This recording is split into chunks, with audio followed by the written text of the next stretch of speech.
अनीस? जी sir, Anees Ahmad मेरा नाम। अनीस अहमद साहब कहाँ से आए? मैं सर डिफेंस से आया हूँ। लाहौर से ही? हाँ जी, लेकिन पीछे मेरा गांव है इधर पसरूर के पास। पसरूर से? पसरूर वाली साइड पे है ये, गुजरांवाला का आखिरी गांव आ जाता है और आगे पसरूर शुरू हो जाता है, किला कालर वाला और ये वाला एरिया शुरू हो जाता है। तो यहाँ का किसने बताया? यहाँ किसके पे सर थ्रू आए? मैंने मैसेज किया था आपको। मुझे मैसेज किया था? हाँ जी सर, और वो मैंने बेटे की रिपोर्ट्स भेजी थी आपको। वीसीडी वीएसडी का मसला था बच्चे। हाँ, जिसके दिल में सुराख था।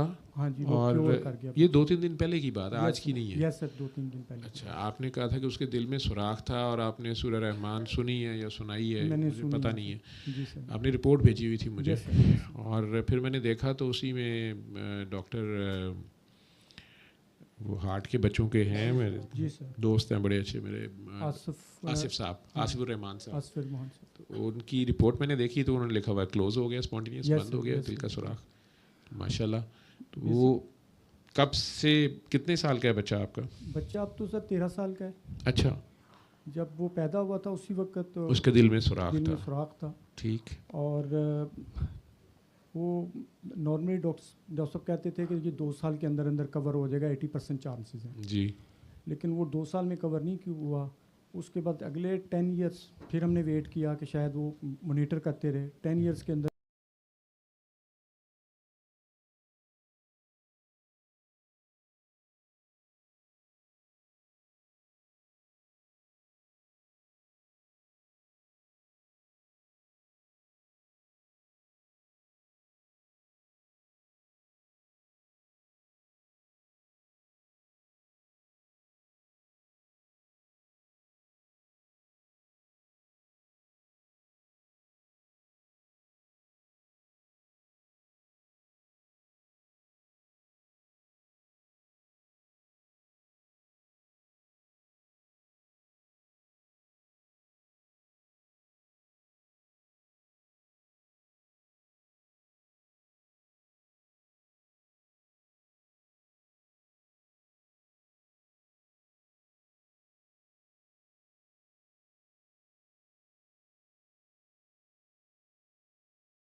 आ गई है, पक्की बात है जी सही। सर वो मैं पहले जॉब करता था, गवर्नमेंट की जॉब थी। अब उनके माइक की आवाज़ जी बोलिएगा, आ रही है कि नहीं? नहीं, वो माइक म्यूट पे तो नहीं हो गया?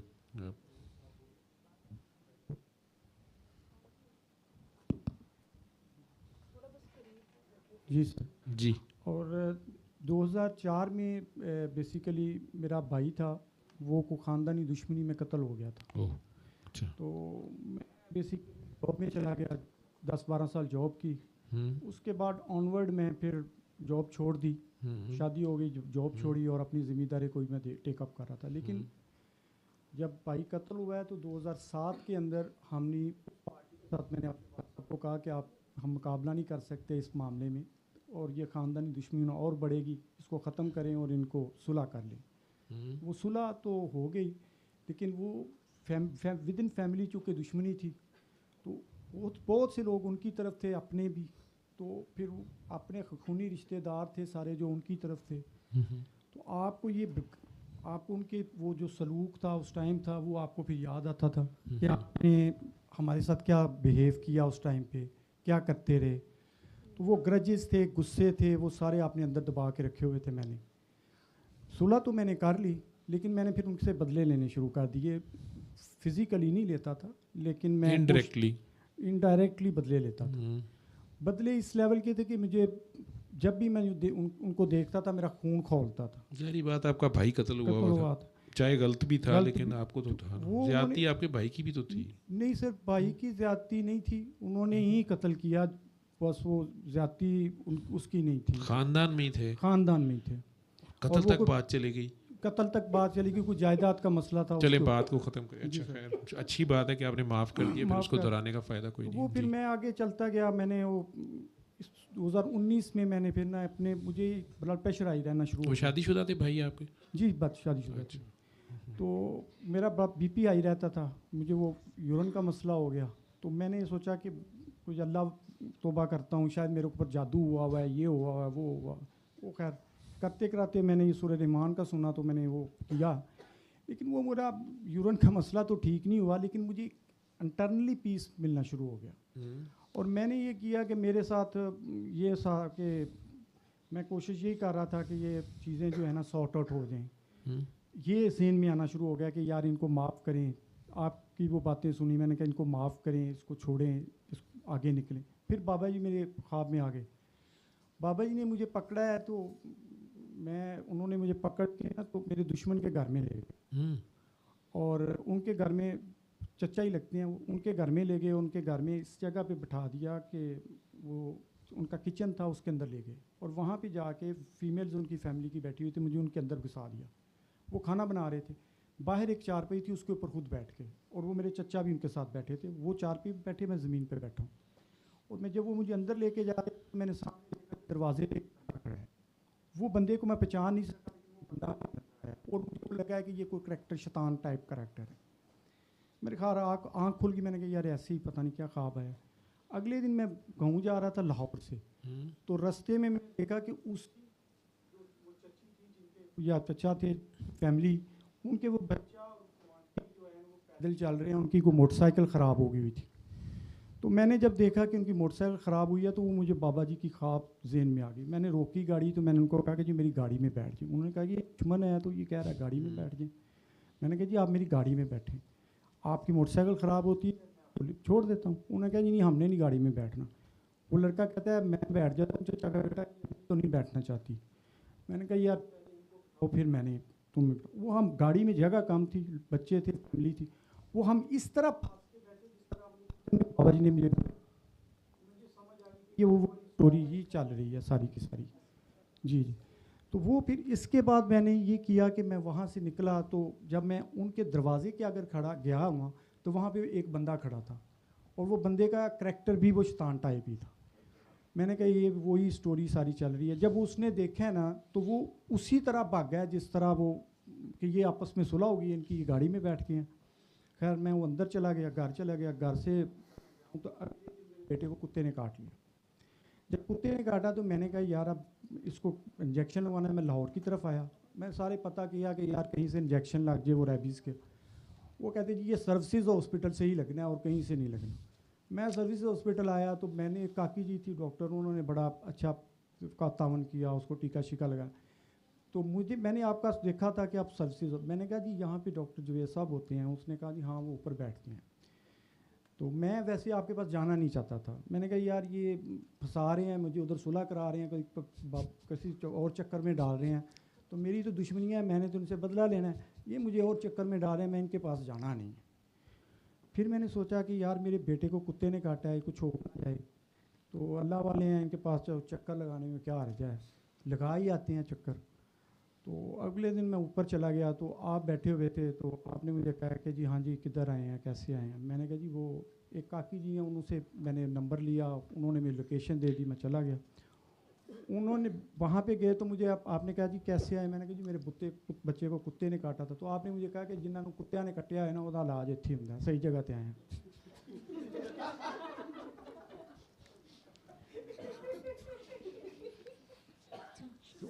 मैंने कहा जी ठीक। मैं बैठा रहा, वो उस टाइम मुझे नहीं इन्वायरमेंट का पता था, जैसे आप बैठते हैं या सारा। मैं वहाँ पे बैठ के कहूँ कि ये मैं कहाँ आ गया हूँ, जी मैं कहाँ पे आ गया हूँ, मैं किस जगह पे फंसा हूँ आके। उतनी देर में शहबाज शाह साहब आ गए। अच्छा, उस दिन भी आ गए? उस दिन भी आ गए। कुत्ते वाली सरकार है भी ने ना खा लिया तो गंदगी खिला दिया। शाह जी आए हैं तो शाह जी आके बैठ गए हैं, तो हम आपस में कोई बात कर रहे थे, और जब जो हम बात कर रहे थे इन्होंने आके वही बात रिपीट कर दी। मैंने कहा यार इनको कैसे पता चल गया? मैं एक दफ़ा हिल गया, मैंने कहा या तो कोई जादू शादू है या कोई इन्होंने वीडियो शीडियो कराई हुई है, इनको कोई मोकल शोकल हैं जहाँ से इनको पता चल जाता है। तो ये हम आपस में जो बात कर रहे थे इनको कैसे पता चले?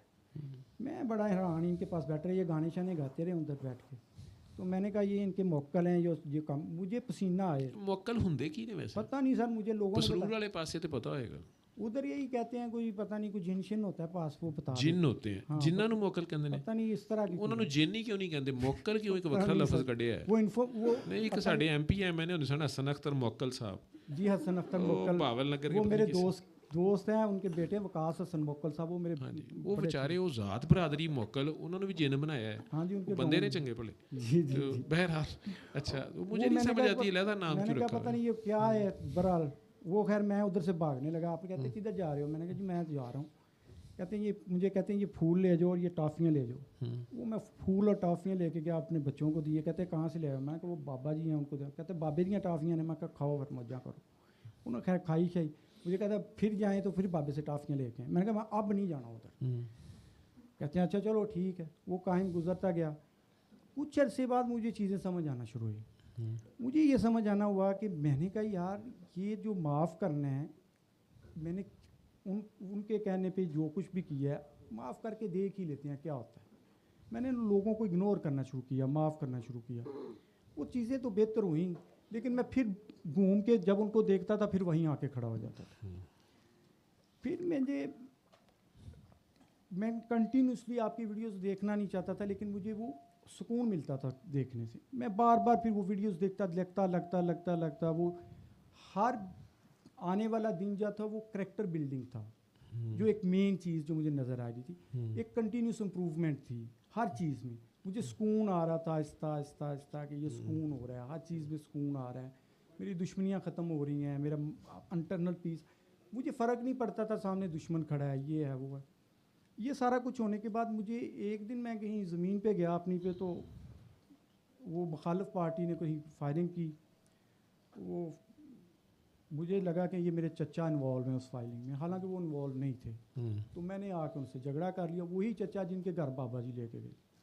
जब वो वहाँ पे ले गए, वो उस मामले के बाद फिर मेरे ऊपर क्राइसिस शुरू हो गए, क्योंकि वो बाबा जी की बात से ना पीछे हट गया। वो फिर क्राइसिस ये शुरू हुए कि मेरी बहन को कैंसर हुआ।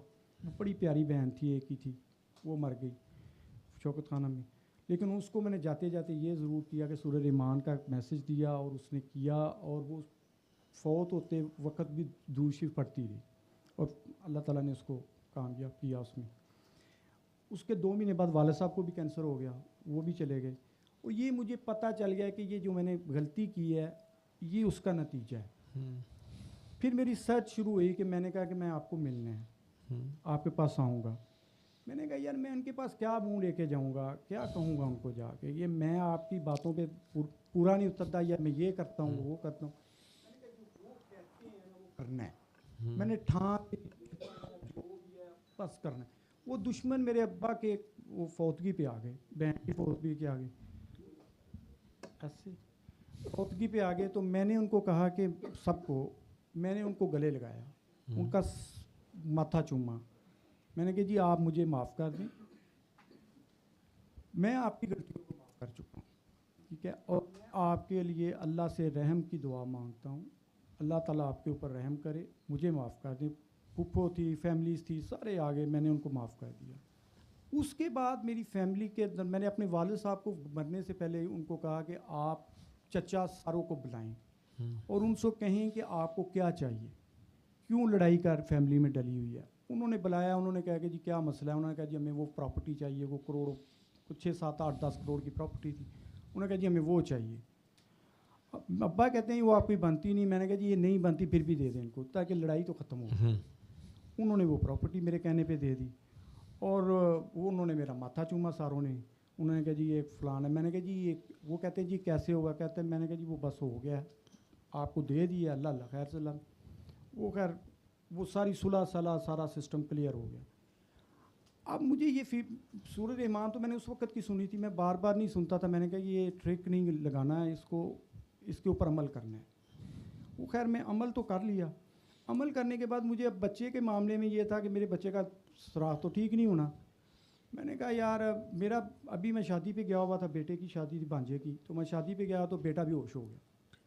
मैंने कहा इसको क्या हो गया, बेहोश हो गया। उठाया इधर उमर हॉस्पिटल लेके आया। उन्होंने कहा कि जी वो आसिफ साहब तो आएंगे 2-3 दिन बाद, तो आप 2-3 दिन बाद इसको ले आए, अभी तो ये वापस आ गया तो इसको ले जाए, जो होना था हो गया। मैं वापस ले गया। 3 दिन के बाद मैं गया, उनको दोबारा आसिफ साहब को चेक करवाया, तो वो मुझे कहते हैं यार तेरे मुंडे का तो सुराख बंद हो गया दिल का। मैंने कहा जी क्या किया है? मैंने कहा जी मैं तो ऐसे ही पहले करवाया था, अब दोबारा एको आप ही बता रहे हैं हो गया बंद। जब वो एको कर रहे थे मैं पीछे खड़े होके ना आंखें बंद करके 3 दफ़ा अल्लाह कहा, या कि मुझे यकीन था कि ये इसका सुराख बंद हो गया हुआ है, और अल्लाह ने वो सुराख बंद कर दिया।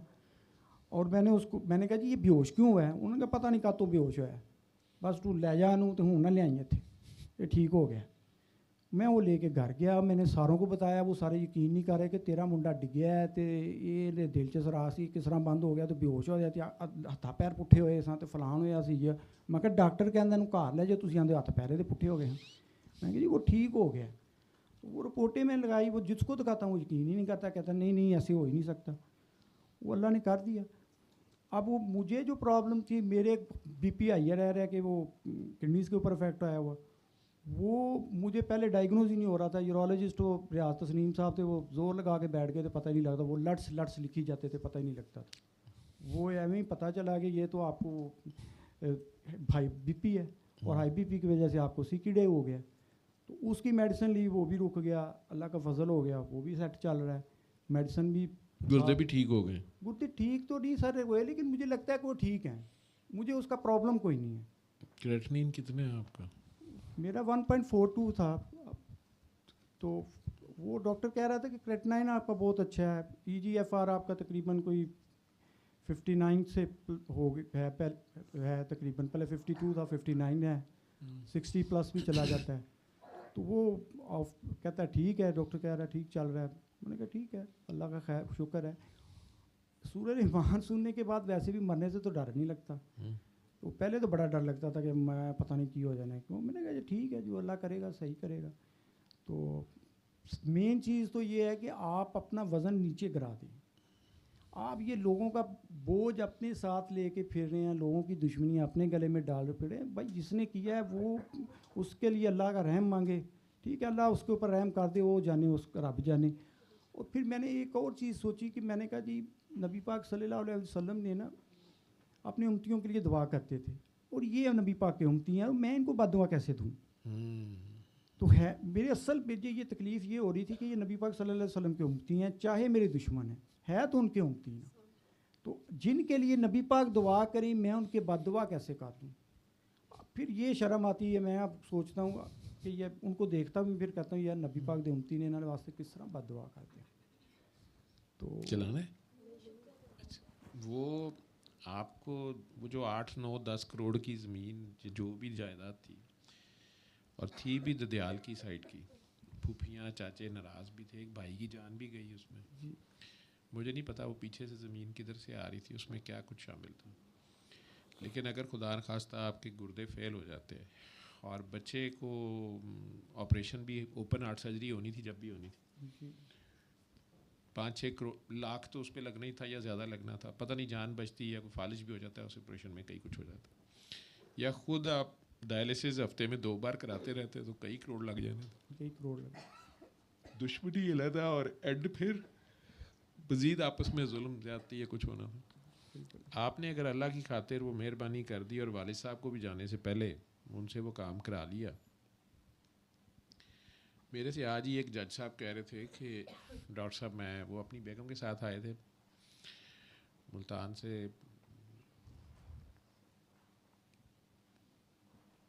दोनों की औलाद नहीं थी लेकिन अब 50 के करीब पहुंचे हुए थे। तो कहते हैं बस हमने मिलना है, बैठे थे, बात हुई थोड़ी देर मेरी उनसे, हॉस्पिटल में तो मुझे कहते हैं कि डॉक्टर साहब मैं जब जज बना तो मेरी नज़र से एक हदीस गुजरी थी कि अगर इंसाफ की कुर्सी पे बैठो तो एहसान से करो, इंसाफ एहसान से करो। मैं बड़ी दुनिया के पास गया हूँ, मुझे इसका मतलब समझ नहीं आता। मैंने कहा जी ये तो कोई आलम ही बता सकता हूँ, सरकार की बात है तो बहुत बड़ी बात है ना, बातों की बात, पैगंबर की बात, तो उसमें मैसेज होगा बहुत बड़ा। कहते नहीं डॉक्टर साहब मैं आपके सामने इसलिए जिक्र कर रहा हूँ कि आपको क्या समझ आता है।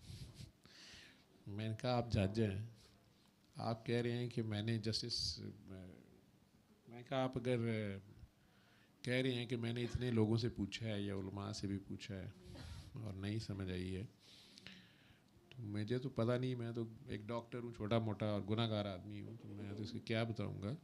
लेकिन मुझे ये ज़रूर पता है कि अदल आप जो कह रहे हैं, मैंने कहा ये भी तो आपने देख लेना था कि सरकार ने ये भी कहा हुआ है कि जिसने ये जस्टिस की सीट ले ली उसने अपने आप को खुद हलाकत में फंसा लिया, उसने मुश्किल में डाल लिया। उसने एग्जैक्ट लफ्ज़ तो सरकार अल्लाह बेहतर जानता है जो थे, तकरीबन ऐसी बात थी। इसी वजह से इमाम अबू हनीफ़ा ने ये सीट लेने से इनकार करके बड़ी देर जेल काट ली थी, लेकिन नहीं बैठे थे इस सीट पर। और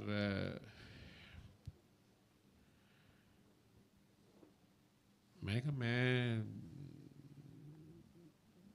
इतना जानता हूँ, बचपन में इस्लामियात जब जो हमारे लिए हमारे दौर में इस्लामियात थी, अब मुझे पता नहीं, कॉन्वेंट स्कूलों में हम तो पढ़े, तो उसमें एहसान का भी एक चैप्टर होता था, अदल का चैप्टर होता था, और फिर अखुवत एक चीज़ होती थी, इसार एक चीज़ होती थी। ये लफ्ज़ हमने उनमें छोटे छोटे होते थे, मिसालें दी होती थी। तो अखुवत में था कि भाईचारा, उसमें कोई एग्जांपल्स दी होती थी कि नबी करीम सल्लल्लाहु अलैहि वसल्लम ने महाजरीन में से एक भाई वो और एक अंसारी को भाई बना दिया, और उन्होंने अपना आधा आधा घर भी बांट लिया या कारोबार बांट लिया। फिर इसार में वो मिसाल थी जिसमें अबू जहल के बेटे थे अकरमा, जो फ़तह मक्का के बाद मुसलमान हुए थे, बड़े शदीद दुश्मन थे पहले, फिर दोस्ती की उन्होंने सरकार के हाथ पे ईमान ले आए, बाद में किसी जंग में शहीद हुए, उनका बेटा भी था और वो भी। और उसमें वो मिसाल दी गई कि जंग के बाद ज़ख्मियों को पानी पिलाया जा रहा था, वो पानी बहुत थोड़ा था, कहीं को लेके आया, तो एक ज़ख्मी पानी पानी करा रहा था, उसको पानी पिलाने लगे तो पास से किसी और ज़ख्मी ने पानी मांगा, क्योंकि ज़ाहिर बात है उस ज़माने में तो जंग तलवारों वाली होती थी, किसी का बाजू उतरा हुआ तो खून बहुत निकल गया होगा, जान निकल रही है, लेकिन वो प्यास तो होती है जो बंदे को फिर तंग कर रही होती है। तो वो उस ज़ख्मी ने कह दिया नहीं उसको पहले पिलाओ, उसको पिलाने लगा तो वो किसी और की आवाज़ आई, तो उसने कहा नहीं पहले उसको पिलाओ। तो ये हमने छोटे होते पढ़ी ये चीज़ें। फिर उतनी देर में कोई और आवाज़ आ गई, तो 4-5 ज़ख्मियों की आवाज़ें एक एक करके आती गई, किसी ने भी पानी नहीं पिया, उसने कह दिया उसको पहले पिला दो। तो वो लास्ट वाले के पास जब वो पहुंचा तो वो शहीद हो गया। फिर पहले वाले के पास, फिर उसके पास, फिर उसके बाद जब आया तो सारे ही शहीद हो गए, पानी पिया किसी ने नहीं। तो इसको इसार, मैंने कहा जी हमने ये पढ़ा कि ये इसार है कि वो ख़ुद उन्हें ज़रूरत है, पानी उनकी जान पे बनी हुई है, लेकिन वो अपनी सखावत की एक ऐसी मिसाल है। तो एहसान मैंने कहा जी मुझे फिर भी समझ नहीं आती थी। उसमें मतलब ये लिखा होता था कि नमाज इस तरह पढ़नी कि जैसे अल्लाह मियाँ को आप देख रहे हैं, या अल्लाह मियाँ कम अज़ कम आपको देख रहे हैं, तो ये एहसान है। तो मैं कहा जी मैं आसान तरीके से ये आपको, मुझे ये समझ आई है कि आप अदल करें, आपने अपनी सीट की खातिर लोगों से नेकनामी लेने के लिए, या आपकी ड्यूटी है, तनख्वाह मिलती है आपको उसकी, तो अगर आप अदल से फ़ैसला लिख लेंगे सिर्फ अपने लिए कि यार मेरा नाम ख़राब ना हो, या ये ना कहेंगे केड़ी खच जज है या कड़ा जाहल जज जिन्हें फ़ैसला किया है, उसकी बजाय लोग कहें कि यार वो, क्योंकि जो अदालतें फ़ैसले देती हैं वो 100 साल बाद वो कोर्ट होती रहती हैं, तो मौला अली ने जो फ़ैसले किए हैं आज तक उनकी मिसालें दी जाती हैं। तो वो मैं कह जी वो अल्लाह, मैं तो उसकी जब आयत देखता हूँ तो इतनी वाज़ेह आयतें हैं, तो मुझे तो समझ नहीं आती आप लोग जज बन कैसे जाते हैं, क्योंकि जब अल्लाह उसमें कहता है कि तुमने इंसाफ करना है चाहे तुम्हें अपने ख़िलाफ़ भी गवाही देनी पड़े, ये बड़ा मुश्किल काम है। फिर चाहे तुम्हारे माँ बाप हों, तुम्हारी औलाद हो, तुम्हारे प्यार करने वाले हों, और या चाहे कोई अमीर गरीब है, उसमें अगर गरीब ने ज़्यादती की हुई है तो ये लिहाज नहीं करना कि ये गरीब है। अल्लाह कह रहा है वो मैं देख लूँगा उसकी इमारत खराब। लेकिन जहाँ अदल की बात है और तुम्हारी ये सीट है, वहाँ पर तुम फैसला करो, उसका अदल के मुताबिक करो। बाद में अमीर उसको छोड़ दे, क्या करे, वो उसका मसला है अलहदा। लेकिन जब ये करना है तो उसमें ये भी लिहाज नहीं करना कि ये माड़ा है तो ये चंगा है। बस जब करना है तो फैसला करना है। तो मैं कही जब मैं ये देखता हूँ तो मुझे तो बड़ा मुश्किल लगता है तो इस सीट पे बैठना। लेकिन अगर वो आप अपनी नेकनामी अपनी के लिए नहीं, आप इसलिए करते हैं कि मेरे अल्लाह का हुक्म है, ठीक है, और मैंने अल्लाह को जवाब देना, तो मेरा ख्याल है ये एहसान है। अच्छा, उन्होंने सुन ली बात चुप करके मेरी। तो मैं कहा जी अगर तो आप अपनी ड्यूटी करते हैं तो वो अदल कर रहे हैं आप, लेकिन अगर आप इसलिए करते हैं कि नहीं मेरा अल्लाह है, देख रहा है और उसने जवाब देना है और ये सादत उसने मुझे दी है, अगर इस जगह उसने बिठाया है तो मैं उसके असूलों के मुताबिक फ़ैसला करूँ कि आप उसके तर्जुमान हैं। वो ख़ुद नहीं सामने बैठा होता, वो ख़ुद नहीं आता, आप ही होते हैं। तो अगर आप इस बात को समझ जाएं तो बड़ी मुश्किल सी जगह है। तो वो बेचारे कह बैठे कि ये मेरी दूसरी बीवी है। मैंने कहा जी अल्लाह ने तो किया है कि कर लो, चार चार कर लो जे इंसाफ कर सको, लेकिन वैसे तुसी कर नहीं सकते। तो वो खैर उन्होंने फटाफट क्लियर किया, उन्होंने कहा जी पहले वाली ख़त्म हो गई थी, उसके बाद मैंने किया। मैं कहा चलो फिर खैर है। अब मुझे नहीं पता उन्हें समझ आई या मज़ीद कन्फ्यूज़ हो गए क्या हुआ, लेकिन अदल और एहसान की बात, मैं कहा जी हूँ तुहाडे तक जिन्नी गल तुहानू समझ आई है। वो कहते हैं मुझे पता नहीं जो मैं ढूंढ रहा था वो मिल गया। मैं कहा जी हूँ तुहाडे ते जिम्मेदारी है सारे जजां तक पहुँचा दिओ, जे तुहानू नहीं समझ आई सी लेकिन तुसी कहते हो मैं लभी है बड़ी, तो जे हुण तुहानू समझ आती है तुहाडी समझ, तो बाकी कोई बेचारे जो ढूंढ रहे होंगे तो आप उन तक पहुँचा दें। आपने भाई की जुदाई बर्दाश्त की, बड़ा मुश्किल काम होता है। उसके बाद जो भी आपका सफ़र है उसमें बच्चे के लिए भी आप कह रहे हैं। आपकी ये बात मुझे याद आ गई है, जो कहानी आपने सुनाई है ना कि वो गाड़ी ख़राब हो गई थी, उनकी बाइक ख़राब थी, आपने गाड़ी में उन्हें बिठाया फंस फंसा के। मुझे याद आ गया ये आपने सर्विसेज में आए थे आप, और मेरा ख्याल है आपका नंबर मैंने कहीं सेव किया हुआ होगा। और आपने ये भी बताया था कि बच्चे के दिल में सुराख है, कुत्ते ने काटा है। जी सर। हाँ, ये मुझे याद नहीं कि सेम डे पे शादी भी आए हुए थे। जी तो शादी अगर उस दिन आपकी बर्थडे थी सर। अच्छा, तो उस ये दिन मेरी विश बर्थडे करने भी आए थी। थे। अच्छा अच्छा अच्छा अच्छा। तो ये फिर सन 23 की बल्कि 22 की बात होगी। 21 या 22। हाँ जी, 21 या 22 की बात होगी, क्योंकि 23 के बाद हम इधर करना शुरू हो गए थे। होप आई थिंक 21 की बात है सर। जी, तो अब माशाल्लाह सुराख भी बंद हो गया। जी सुराख बंद हो गया उसका, और अब वो ठीक है, अल्लाह का शुक्र है। अब वो जो कोई है थोड़ा बहुत मसला, तो वो वीकनेस है या बच्चे में उस तरह की है, तो बाकी वैसे तो वो ठीक है ओवरऑल। तो बाकी मेरे अपने मसाइल जो हैं वो, मैं लीला शरीफ भी गया था तो वहाँ पे भी दुआ करके आया, ठीक है, हाज़री लगा के आया, पानी वहाँ पे पिया बहुत ज़्यादा, पी के तो अल्लाह खैर किया, वहाँ से वापस आए। वहाँ पे पानी का भी बड़ा मज़ा है, तो वहाँ से फिर वापस आए।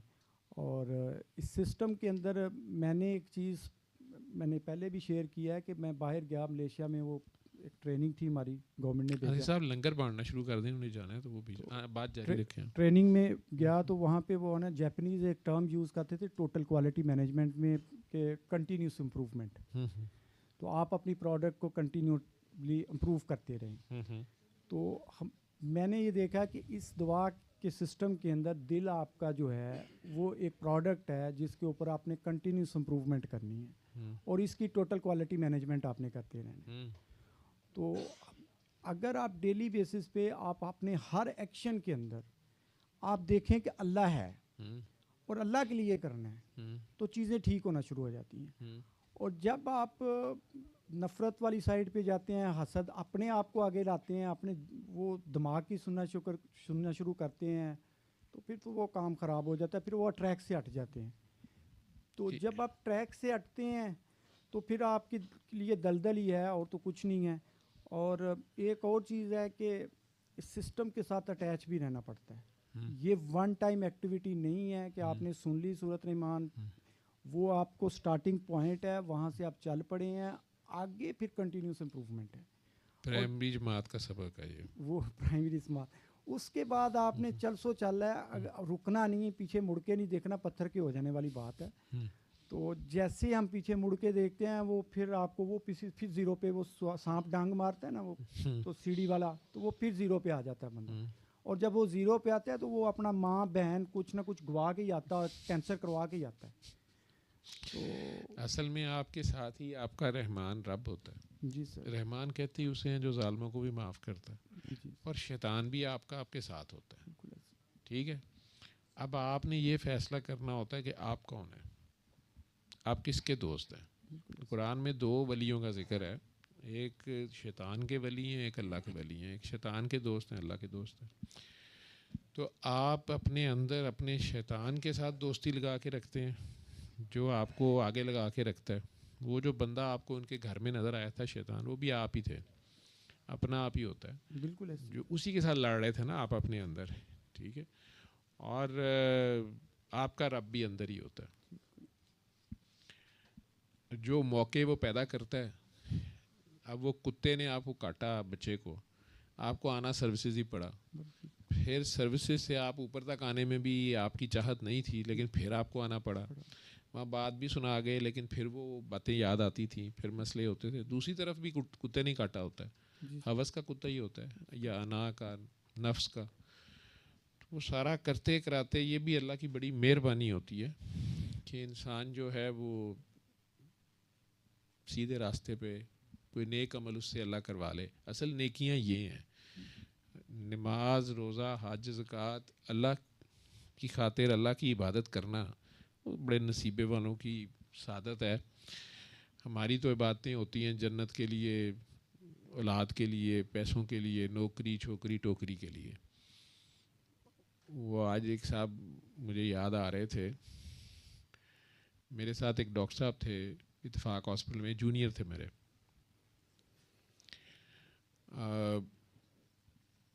हैंड राइटिंग बड़ी प्यारी थी उनकी, बड़े नफीस से बच्चे थे, साफ़ सुथरे से, लेकिन जवानी थी, खून बड़ा गर्म था उनका, मेरे से भी ज़्यादा। तो मैं वैसे भी अक्खड़ खां था, बच्चों से काम लेता था मैं बड़ी सख्ती से, लेकिन उनके राइट्स का भी ख्याल करता था। तो ये बच्चा काम तो करता था, लेकिन कभी कभार हस्पताल के अमले से उसका झगड़ा शगड़ा हो जाता था, कभी लेट आ रहा है, कभी पार्किंग पे उसकी लड़ाई है, कुछ है। 1-2 बार मैंने उसको उसकी खातिर स्टैंड भी लिया। एक दिन मुझे लेके बैठ गया कि मेरे वालिद साहब बड़े बीमार हैं, बुज़ुर्ग थे, तो आप वो किसी की बात नहीं मानते, किसी पीर साहब के पीछे लगे हुए हैं। तो वैसे वो अल्लाह के बंदे थे, लेकिन वो कह गए थे इन्हें कि आपने डॉक्टर के पास ये शायद अस्पताल नहीं जाना। तो अब मैं डॉक्टर हूँ और उनकी तबीयत ऐसे ऐसे ख़राब है, बड़ी मुश्किल से मैंने एक अल्ट्रासाउंड कराया है, तो वो कुछ भी नहीं बात मानते। तो उस दिन जब वो अल्ट्रासाउंड कराने आए थे तो आप मिले थे उन्हें। मैंने कहा हाँ, वो बुज़ुर्ग से आपके साथ थे, इस्लाम दुआ हुई थी थोड़ी देर के लिए। वो चुप रहे थे। तो कहते हैं कि वो उन्होंने बड़ी ज़िद के बाद मेरे बड़ी डांटे हैं। वो डरता भी था, वालिद से नज़र आता था कि वो कुछ सख्त तबीयत के हैं। तो कहने लगा कि वो ना, उन्होंने अब कहा है कि अगर वो डॉक्टर जो है ना, वो अगर घर आके मुझे देखता है तो मैं उसका मशवरा मान लूँगा। मैं अभी बाबा जी से नहीं मिला हुआ था, और पोस्ट ग्रेजुएशन का भी मेरा अभी, मैंने शायद एग्ज़ाम नहीं पास किया था, या पास कर लिया तो ट्रेनिंग शायद स्टार्ट की थी। तो मैं घर उनका किराए पे करीब ही था मेरे रहते थे। मैंने उसे कहा कि अच्छा चलो चलते हैं। मेरी ड्यूटी ख़त्म हुई थी रात की, इवनिंग की शिफ्ट ख़त्म हुई, तो मैंने रात को घर ही जाना था उस दिन। तो मैंने कहा चलो आपके वालिद साहब को मिल लेते हैं। अब वो बेचारे ने घर जाने तक मुझे बड़ा ब्रीफिंग दी कि बड़े सख्त हैं, अक्खड़ हैं, पुराने ज़माने के हैं, बात नहीं सुनते हैं। ऊपर से वो पीर साहब ने उन्हें कह दिया हुआ है, अच्छे भले पढ़े लिखे हैं, शायद कोई ब्रिस्टर टाइप थे या कोई, मुझे याद नहीं है, काफ़ी पढ़े लिखे हैं, लेकिन बात नहीं मानते हमारी। तो और खा पी नहीं सकते। उनके मैदे में, मुझे याद पड़ता है, आंत में कोई मसला था जो अल्ट्रासाउंड में थोड़ा बहुत आया था, लेकिन उसकी अब आगे टेस्ट होने चाहिए थे, वो राज़ी नहीं थे। मैं चला गया उसके साथ। मैंने कहा यार तुम घबराओ ना, मैं बुज़ुर्गों को डील करता रहा हूँ, तो हमारे अपने बड़े सख्त हैं, सारे राजपूत लोग हैं, हम तो अखड़ तो पहले होते हैं। मैं कोई बात नहीं, मैं तुम चलो। गए तो मुझे याद है कि वो उनके ड्राइंग रूम में लेके गया तो वो उन्होंने चारपाई भी वहीं डाली हुई थी, खुद कहीं वॉशरूम में थे। खैर वो आ गए। पुराने ज़माने के जिस तरह के वो बड़े रख रखाव वाले बुज़ुर्ग होते हैं, नस्तालीक से मजाक उनका मैं कहता होता हूँ, आए मियाँ क्या हाल है, किधर आए हैं? मैंने कहा जी आपकी तीमारदारी के लिए आया हूँ। कहते हैं हाँ ये बच्चा ज़िद करता है, आप ये रिपोर्ट देखें, आपको क्या समझ आती है? तो रिपोर्ट तो मैंने देखी हुई थी। मैं कहा जी मैं मुआयना कर लूँ आपका? कहते नहीं, कर लें। मैंने देखा तो मुझे कहते हैं कि आपका क्या मशवरा है? तो मेरी 9 बजे ड्यूटी ख़त्म हुई थी हॉस्पिटल की, हम फारिग हुए थे। तो अब उनके घर पहुँचते पहुँचते 9:30-10 हो गए थे। मैंने कहा जी देखें आपके ना ये जो अलामात आप बता रहे हैं और मुआयने पे भी, तो आपके ना मैदे के सिस्टम में, हाजमे के और राख की नाली में कुछ मसला है, और खुदा न खास्ता रसौली भी हो सकती है, और अल्ट्रासाउंड में थी वो। मैं कहा जी इसके लिए हमें आपको ना सीटी स्कैन करना है, बायोप्सी करनी है, देखना पड़ेगा आगे इलाज की करना है। तो मुझे कहते हैं कि सुई और छुरी के अलावा कोई इलाज बताएं। मैं बाबा जी से तो मिला नहीं हुआ था अभी, तो मैंने उन्हें कहा कि जी डॉक्टरी में तो यही इलाज है। कहते हैं कि अच्छा आप ये कहें, मुझे ये बताएं कि मैं खाऊं क्या, क्योंकि वॉमिट आ जाती थी उन्हें हर चीज़ पे। अच्छा बाय चांस उनके घर के करीब जाते हुए, मुझे फल बड़ा पसंद है, तो वो ना उनके कॉर्नर पे फल वाला बड़ा अच्छा खड़ा था, कोई रेडी रात के टाइम भी। तो मैंने सोचा था कि वापसी पे ना खरबूजे लूँगा, इससे खरबूजे पड़े थे ताज़े आए मेरे ज़हन में वैसे ही थे। तो मैंने आस्के उन्हें कहा जी कि आप ना फ़िलहाल खरबूजा अकेला खाएं ट्राई। तो बड़े थोड़ा सा चेहरे पर उनके मुस्कुराहट आई, और अपने बेटे को कहते हैं कि मैंने तुम्हें कहा था ना कि इस शख्स को बुलाओ। वो आगे से तीन भाई थे शायद, वो पिट पे बेचारे, वो कहें ये स्वाए खरबूजे तो खाते कुछ नहीं तो अब वो पढ़े लिखे थे बच्चे सारे, वो अपनी जगह परेशान थे। अब मैं थोड़ा लाइटर टोन में, मैंने कहा बुजुर्गवार थोड़े नरम हुए हैं तो इन्हें कन्विंस करता हूँ कि आप सीटी स्कैन करा लें, जो डॉक्टरी थी हमारी। मैं दोबारा उनसे ना ज़रा, मैं कहा जी वैसे ये है कि ये सीटी स्कैन में टाइम नहीं लगना, ये ज़्यादा। वो एकदम से घड़ी देख के, मुझे आज तक याद है, वो बेटा ही मुझे लगा हुआ था बड़ा कि अब ज़रा हंसी मजाक में बात आई है तो शायद अब्बा जी को ये मना लें। एकदम से वो सीरियस होके तो मुझे कहते हैं कि इन तीनों को छोड़ो परे, ये दुनियादार लोग हैं, मियाँ घर जाओ, तुम्हारी अनकरीब ड्यूटी लग जानी है, तो जो वक्त है वो बच्चों को दो, फिर ये वक्त नहीं आएगा। और मैं तुम्हारा मशकूर हूँ, तुमने अपनी ज़िंदगी की ये टाइम इधर दिया है, ये तुम्हारे बीवी बच्चों का टाइम है। अच्छा इतना डेफिनेट उनका वो स्टाइल था कि बिल्कुल ऐसे था कि अभी उठो और निकलो अच्छा मैं, बुज़ुर्ग पुराने थे भी ऐसे ही। मुझे वो लफ्ज़ अभी तक याद हैं। मैं थोड़ा ठिठक के तो मैंने दोबारा उन्हें कहा, मैं कहा नहीं जी मैं ड्यूटी करके आ रहा हूँ, अब तो मैंने घर ही जाना है।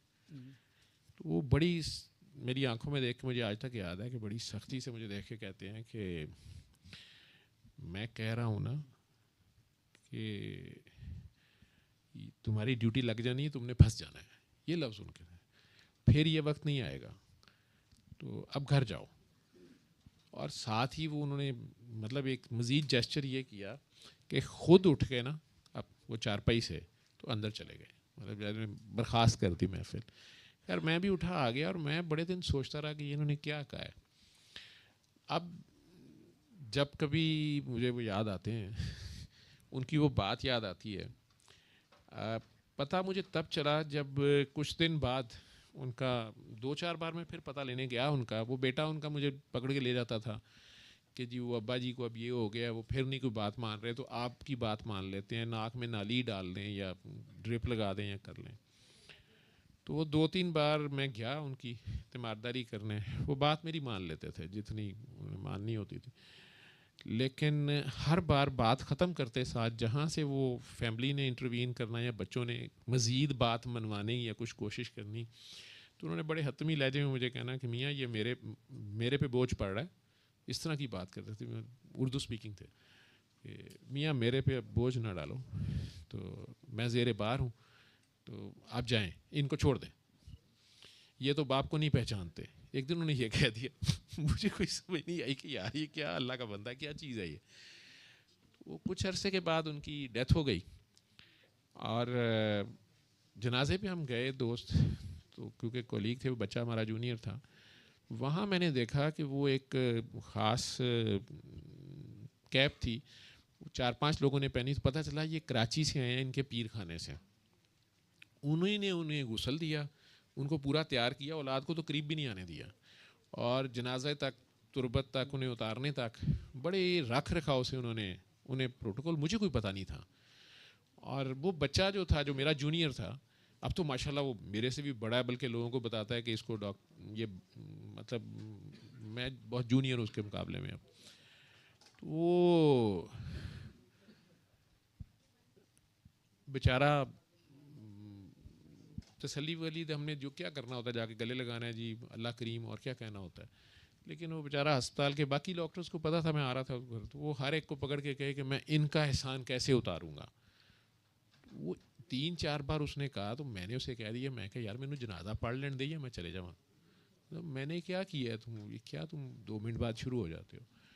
तो अपने वालिद को देखो और जाओ उसमें उनकी कंधा दो या उनके गुस्ल में शामिल हो। मेरा था कि गुस्ल में शामिल हो।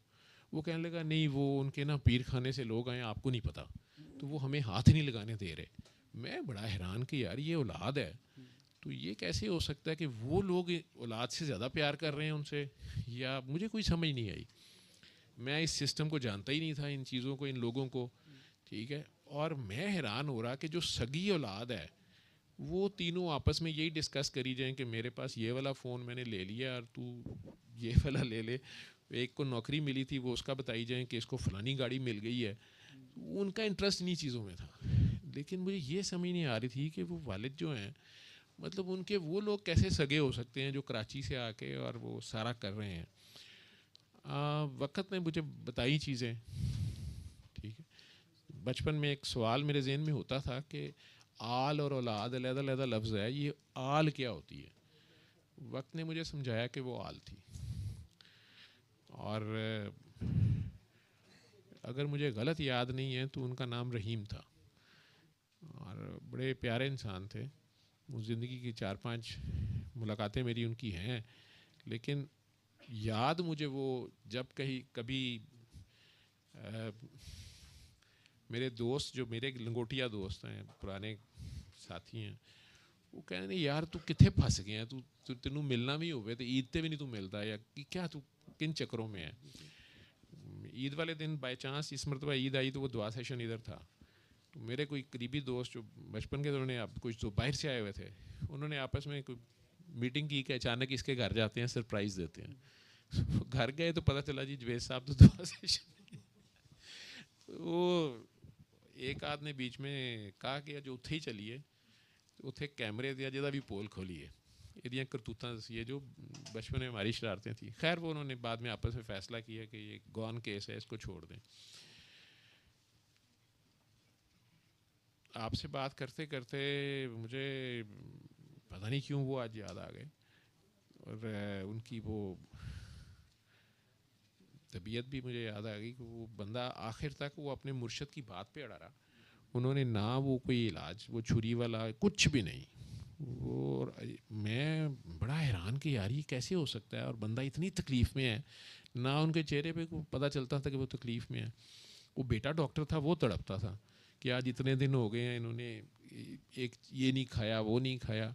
उनकी बेगम साहिबा ने दरवाजे की ओट से, पर्दा था उनके घर में, तो वो ओट से मुझे, वो उन्होंने भी शिकायतें लगानी जब मैं 2-3 बार गया, या उन्होंने कहना कि आपकी बात पता नहीं क्यों मानते हैं, आप ये कह दें वो कह दें। लेकिन वो अपनी मर्ज़ी की बस जितनी उन्होंने सुननी होती थी, वो मेरी जो बेलाग राय थी वो तो सुन लेते थे, मान लेते थे। जहाँ से उन्हें पता चल जाता था कि ये फीडेड है वो नहीं सुनते थे। बल्कि मुझे याद है उनका स्टाइल यही होता था, मियाँ इनको छोड़ो अब जाओ। तो अल्लाह के बंदे कई रंगों में। बस जी वो अल्लाह के फजल से बाबा जी आए ज़िंदगी के अंदर, मैं तो बड़ा डिफरेंट किस्म का बंदा था, लेकिन उनके आने से उन्होंने जब गाइड किया, आप तक पहुंचाया, और उसके बाद जब आप तक पहुंचा हूं तो फिर वापस एक पीछे मुड़ के देखा, पीछे भागा कि ये कहाँ मैं फंसने लगा हूँ। वो फिर उधर से जब वापस गए हैं तो फिर सुकून नहीं मिला, फिर उसी साइड ने ही खींचा है कि आपने वापस उधर ही जाना है। और फिर मैंने पूरे 6 साल आपका वेट किया आपको मिलने का, और मैं ये कहता था कि मैंने करना है तो इन्होंने मुझे मिलना है। और मैंने वो कार्ड्स भी, बाबा जी वाले काले कार्ड छपवाए, वो जाके पीके लाई एक दिन चला गया, और पीके लाई मैंने ना, वो उन्होंने अंदर नहीं जाने दिया थे, क्या काम है, मैंने कहा यार मैं अपना टेस्ट करवाना है, मैंने अंदर जान दो। वो अंदर जाके जो मरीज़ बाहर बैठे हुए थे उनको दे के आया कार्ड, एक दो को दिया, दो को दिया, मेरी तबीयत ख़राब होनी शुरू हो गई, मैं उधर से भाग आया। तो मैंने कहा ये तो बड़ा मुश्किल काम है, 2 को तो बता लिया है, भागो इधर से अब। तो फिर मेरे जहन में आया कि यार मैं झूठ बोल के अंदर दाखिल हुआ हूँ, वो एंटर नहीं होने, मैंने उनको झूठ बोला है कि मैंने अंदर जाना है टेस्ट करवाने और मैं अपना ट्रीटमेंट करवाने, तो जाके लोगों को कार्ड दे रहा हूँ। तो किसी ने पकड़ लिया तो बिस्ती बड़ी होनी है, तो मैंने कहा चलो कौन नहीं, गल बिस्ती होएगी तो होएगी, लोगों को कार्ड दे दो ना। वो झूठ जिससे खैर हो, जी सर, उस सच से बेहतर होता है जिसमें शर हो। जिस सच से शर फैले वो नहीं बोलना होता, वो झूठ जिससे खैर हो जाए। तो 3 हालतों में झूठ बोलने की इजाज़त है, ठीक है। आप उसमें से एक हालत में थे, जो काम आप कर रहे थे। मैंने वहाँ को कैंसर के पेशेंट थे, लीवर कैंसर के, उनको दिया, को किडनी का मसला था, दे के मैंने उधर से फिर निकला। तो ये छोटे छोटे काम करता रहा हूँ, और मुझे नहीं पता था कि मेरी आपसे मुलाकात हो जाएगी, क्योंकि 6 साल से मैं वेट कर रहा था, और मैं आपको तंग भी नहीं करता था, मेरे पास नंबर भी थे, काकी जी का भी नंबर था। मुझे ये था कि मुझे इन्होंने बुला लेना है, तो ये खुद ही बुलाएंगे, और इन्होंने कहना है माफ़ी दो, तो वो मैं देनी नहीं, ऐसे ही है ना। माफ़ी वाला काम मैं कर चुका हुआ था। अच्छा, लेकिन अब मैं कब बुलाएंगे। अच्छा, तो काम कर रहा था, तो काम के रिजल्ट्स भी मिल रहे थे, 1-2 बंदों को करवाया तो वो फ़ौरन रिज़ल्ट मिला, 5 घंटे बाद रिज़ल्ट मिल गया। तो मैंने ये सोचा कि अब टाइम आ रहा है मिलने का, लेकिन पता नहीं अब कब टाइम मिलता है।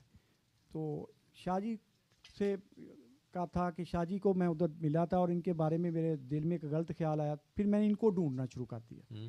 मैं क्या इनके से सॉरी करना है जाके। तो मैं इनको ढूंढता एक दिन मुझे इनकी वीडियो आई। गलत आपका इनके बारे में क्या ख्याल आया था? गलत ये आया कि मैंने कहा यार ये इनके पास वो गैबी ताकत है जो इनको मेरी बात का पता चल गया। नहीं, गैबी ताकत तो अल्लाह है, वो तो सारों के पास पता नहीं वो क्या ताकत है इनके पास। वो तो मोकल वाली जो बात मोकल वाली बात। अच्छा, जिन्ना वाली। जिन्नों वाली। नहीं, जिन तो है इनके पास। तो मैंने सोचा कि मैंने इनके लेकिन पास, जिन का इन्होंने दिल का ऑपरेशन करा दिया। अच्छा। अजीज साहब जो है ये जिन की तरह ही हाजिर होते हैं जी। इनकी फिर मैंने वीडियोस देखी, तो इन्होंने खा लिया तो गंदगी खिला दिया तो बंदगी। तो मैं फिर इनको एक दिन मैंने सोचा कि यार शाहजी को मिल के आना है। तो मुझे इनके एड्रेस का पता नहीं था, मैंने गाड़ी निकाली, सीधा निकला, मैं एक जगह पे आके ब्रेक लगी, ऐसे करके मुड़ के देखा तो शाहजी जहाँ बैठते हैं ना, वो नाले के साथ ही जगह। हाँ, वो नाले के साथ जो फातिमा जिना रोड है ना, मादरे मिल्लत रोड। मैं कभी नहीं उस एरिया में, मैं कभी नहीं उस एरिया में आया था। मैंने वहाँ पे पहली ब्रेक वहाँ पड़ाई की, तो ऐसे मुड़ के देखा तो वहाँ पे वो लिखा हुआ है इनका। डीपू वाली जगह है, वो आगे डीपू है, उससे पहले। जी सर। वो नाला जो है ना, उस पुल दे उत्ते ही हर बारी मेरा चलान होता है, बड़े लोगों का वहाँ से चलान होता है। ट्रैफिक पुलिस वालों ने उसका कैमरा हिस्सा लगाया हुआ है, तो वो लाइन से आगे गाड़ी रुकती है, इशारा गलत है, तो वो हर बार जो है ना, वो लाइन गलत है, तो हर बंदे का चलान होता है। तो वो पता नहीं शाह जी ने लगवाई हुई है या क्या चक्कर है। तो वो वहीं पे ये नाले के साथ वो बैठे होते हैं उधर। जी सर। जी सर। मैं फिर वहाँ पे गया तो जिन्होंने भी ढूंढते हैं जो सारे, तो मैंने जगह बता दी है। ठीक। तो मैं वहाँ पे गया तो शाहजी तो नहीं मिले थे, एक भट्ट साहब थे सामने बैठे हुए। हाँ जी, वो भट्ट साहब की वर्कशॉप है। वर्कशॉप है। तो मैं भट्ट साहब को कहा कि मैंने कहा भट्ट साहब मैं शाहजी को मिलना चाहता हूँ। कहते हैं वो तो नहीं मिलेंगे, तो वो पता नहीं उनके मौज के बंदे हैं, जब मर्जी आ जाए, तो तू क्यों कहाँ बैठा रहेगा सारा दिन। तो मैंने कहा भट्ट साहब, फिर उन्होंने कहा, मैंने कहा कहते हैं तेरी हाज़िरी होगी, ये सलाम मैं दे देंगा, अब बोतल दूध वाली पी तो जा भज जा। तो उन्होंने दूध वाली बोतल पिलाई। तो मैंने कहा कि जी मेरी शाहजी को सलाम दे देना, तो मैं जा रहा बस। तो वो कहते हैं जी आपकी मुलाकात शाह जी से कैसे होगी? मैंने कहा जी वो बस अल्लाह ने करवा दी थी। भट्ट साहब ने आपको बोतल पिलाई थी? जी सर। नहीं, वो फिर जिन्ने का सी वो जिन्ने का सी मौका ही मिले ਤੁਹਾਨੂੰ ਤੇ। अच्छा जी। ठीक है। मैं भी अगले दिन हॉस्पिटल में फिर रहा था तो वही भट्ट साहब उत्थे लभ गए मैनू जी लिफ्ट पे। उनके कोई बच्ची दाखिल थी या पता नहीं क्या थी। तो मैं कभी जाता नहीं दूसरी वार्ड में, कभी नहीं किसी के डॉक्टर को जाके कहता जी इसका ख्याल रखो, क्योंकि मुझे लगता है कि ये बदतमीज़ी है। और वैसे भी किसी ऐसे डॉक्टर को जिसको जाके सिफारिश करनी पड़े कि मरीज़ को ध्यान से देखो, उससे बेहतर है उससे मरीज़ ले जाए वहाँ से। मेरी ये सोच होती है। और या मुझे लगता है कि अगर मैं जाके कहूँगा कि ध्यान से देखो तो वो डॉक्टर मुझे ना भी कहेगा तो वो दिल में सोचेगा कि मामा तू आप वेख ले, तू ध्यान ना ज़्यादा वेख सकना थे, या तुम हमें कह रहे हो कि हम नहीं ध्यान से देख रहे। तो मैं नहीं करता। लेकिन वो भट्ट साहब सानिक थे तो दूजा मैं भी मोकलों शोकलों को डरना ही है। तो मैं क्या भाई ये अचानक ही लिफ्ट चो निकला है तो बेहतर है ये ना वो लिफ्ट में बंदा बंद हो जाए। तो मैं चला गया। तो वो डॉक्टर साहब ने खैर पहली बड़ी अच्छी देखा हुआ था, वो बड़े डॉक्टर साहब हैं। वो उन्हें मैं रिक्वेस्ट कर रहा है, भट्ट साहब बड़े खुश। मैं वापस अपनी वार्ड में आया तो भट्ट साहब फिर पिछे। मैं क्या जी की होया? कहते नहीं जी ये बच्चा जड़ा है यदी तसली नहीं हुई वो बच्ची के साथ। तो मैंने कहा भट्ट साहब सारे जिन ही ने, मुझे नहीं पता था कि वो जिन का बच्चा था, वो भट्ट नहीं थे। तो उसे मैं कहा यार बेटा कि मैं क्या है हूँ प्रोफेसर कोई कह दिया। कहता नहीं जी इस तरह तो इस तरह ही वो। मैं क्या ये जो मसले का हल है ना, ये तुमने शाह जी के पास जाना है। वो पता नहीं शाह जी चिड़ सन, वो उठ पिया उस वेले। कहता ठीक है फिर असीं आपे ही कर लाँगे। मैं ठीक है यार। तो ये मुवक्कलां दे अपने भी बड़े लड़ाइयाँ झगड़े होंदे ने। तो वो उस वक्त तो शाह जी को सलाम मैं दे के आ गया था। तो आज अल्लाह ताला ने मिलवा दिया। शाह जी फिर आ असल में शाह जी के पास मुवक्कल है कि नहीं, तुहाडे को तवक्कल है। अल्लाह ने आपको बच्चे को भी शिफा दी है जी अल्हम्दुलिल्लाह। आप भी माशाल्लाह बहुत बड़ी नेकी है अगर आपने अपना हक भी छोड़ के फसाद को रफ़ा दफ़ा कर दिया। ये छोटी बात नहीं होती। ठीक है, अल्लाह खैर रखे और सबको हिदायत दे। और ये शाह जी एक बात कर, शाह जी ने जो बात कही थी ना उस टाइम पे जो बूझी थी, मैं और आप बात कर रहे थे ये हाँ जी कादियानियों के ऊपर। हाँ जी, तो इन्होंने कहा था कि मैं कादियानियों के पीर को आया हूँ, मरज़इयां दे पीर को आया हूँ। इन्होंने कहा कि मैं कादियानियां दे पीर को आया हूँ, पीर को लाया। अच्छा, तो वो बात हम इसके ऊपर इस टॉपिक के ऊपर बात कर रहे थे। तो इन्होंने आके ना बाहर से आके, तो वो काफ़ी देर से हम पहले इसकी बात कर रहे थे, तो इन्होंने आके तो मैं हैरान हो गया। मैंने कहा ये कौन सी बात, इन्होंने कैसे, इनको पता कैसे चल गया? मरज़इयों की क्या बात हो रही थी कादियानियों की? ये भी एक स्टोरी है, मेरी ज़िंदगी का एक ट्विस्ट है। अच्छा जी। इसमें यह था कि मेरे वालदा जो थी वो अहमदी थी, कादियानी। अच्छा जी। तो नाना की फैमिली सारी थी। हाँ जी। तो फादर नहीं थे। अच्छा तो जी। फादर जो थे वो पीरो मुर्शद वाले थे। हाँ जी। तो वालदा चूँकि उस साइड पे थी तो हम पीरी फकीरी से बड़ी नफ़रत करते थे। मैं बज़ाते खुद भी करता था। तो वो कहती थी कि वो यहाँ पे नहीं जाना, ये शिरक है, ये है, वो है। वो बड़ा मुखालफ थी इस चीज़ के। तो अबू जाते थे, वो उनके पीर थे, मुर्शद थे, उनके पास जाते थे। तो मैं नहीं उनको मानता होता था। तो वो फिर सारी उम्र कन्फ्यूजन में गुजर गई कि जाना किधर है, इधर जाना है उधर जाना है। तो करते करते ये अल्लाह से दुआ ही करते रहे कि या अल्लाह, जो वैसे ये उनकी ये ग्रेटनेस ही वालदा की कि वो हमें भेजती अब्बा की मस्जिद में थी, अपनी मस्जिद वाली साइड पे नहीं भेजती थी। कहती थी जाना तो वहाँ प्यो वाली मस्जिद है, नमाज पढ़ लो, हमें जड़ी मर्जी मसीते पे आकर पढ़ लो, लेकिन ये मेरा है, ये इनका है, तो आपकी मर्ज़ी है जिधर जाना है। हम फिर बीच में रेलू कट्टे थे, जिधर बारी लगती थी लगा लेते थे। मेरा क्या मतलब, मेरा वो किसको कहती थी? और अपने वो अपनी ख़ानदान के कादियानियों को वो कहती कि ये मेरी साइड है। लेकिन आप कहते कि वो छोड़ चुकी थी। नहीं, छोड़ा नहीं था उन्होंने, छोड़ा नहीं था। अच्छा, छोड़ा नहीं हुआ था। छोड़ा नहीं हुआ था, वो उनको फॉलो करती थी। लेकिन वो कहती थी कि ये मेरी साइड है, ये आपके फादर की साइड है, तो आपने जिधर जाना है चले जाओ। अच्छा, वो आप लोगों पे छोड़ती थी। लेकिन वालिद साहब वाली साइड पे आप जाते थे, वो कहते थे ये शिरक है, ये बाबों के पीछे पड़े हुए बाबों हैं। के पीछे नहीं जाना, लेकिन उनकी मस्जिद में चले जाओ, नमाज उनके तरीके से पढ़ना है, सारा कुछ उन्हीं के तरीके से करना है। तो वो हम करते रहते थे। लेकिन टाइम गुजरा, वो एक कन्फ्यूजन थी कि जब अब हमें तो नहीं समझ आ रही थी कि ये क्या करना है। फिर ये जब मैंने सूरत रहमान का मैसेज मुझे मिला है, ये सारा किया है, तो इसमें एक और मेरी कुरेक्शन हुई है इसमें जी। इसमें कुरेक्शन मेरी ये हुई है कि मैंने दुआ की थी कि या अल्लाह जो सीधा रास्ता है मुझे दिखा दे। ठीक है। और मुझे नहीं पता था सीधा रास्ता क्या है, कैसे है क्या। अब ये मजहबी टच आ गया, पता नहीं अब यूट्यूब पे लोग पसंद करें ना पसंद करें, लेकिन मैं बता देता हूँ ये मेरा पास्ट है और मुझे इसके ऊपर शर्म भी नहीं है। बिल्कुल नहीं, ये तो बड़ी हक की तलाश में थे ना। हक की तलाश में था। बाप एक साइड पे, मेरे माँ नाम एक के तो साइड सारे मेरे खिलाफ हो गए हैं ना। जी। वो हो भी जाएंगे और भी होंगे, वो तो मुझे बड़ा पता नहीं क्या क्या कहते हैं, गालियाँ भी देते हैं, होंगे, देंगे और भी देंगे, सुनेंगे तो। लेकिन मैंने ये किया कि मैंने कहा कि या अल्लाह मुझे ये हक की तलाश है, मुझे हक दे दे, जो है मुझे बता दे। अगर माँ वाला हक है तो माँ वाली साइड पे कर दे, अगर बाप वाला है तो बाप वाली साइड पे कर दे। तो ये सूरत रहमान सुनने के बाद मुझे ये मैंने ये अल्लाह से दुआ की, और जब मैंने दुआ की है तो मुझे ख्वाब में खाना काबा में मैंने अपने आप को पाया कि मैं खाना काबा खड़ा हूँ सामने, और खाना काबा की तरफ मुंह करके खड़ा हूँ, तो की वाली साइड पे खड़ा हूँ, तो एक पीछे से एक बंदा आया, उसने मेरे कंधे पे हाथ रखा, उसने कहा जाओ उस साइड पे ना नबी पाक सल्लल्लाहु अलैहि वसल्लम खड़े हैं, जाओ जाके मिल लो। नबी करीम सल्लल्लाहु अलैहि वसल्लम खड़े हैं, वहाँ जाके मिलो। जाके मिल लो उनको।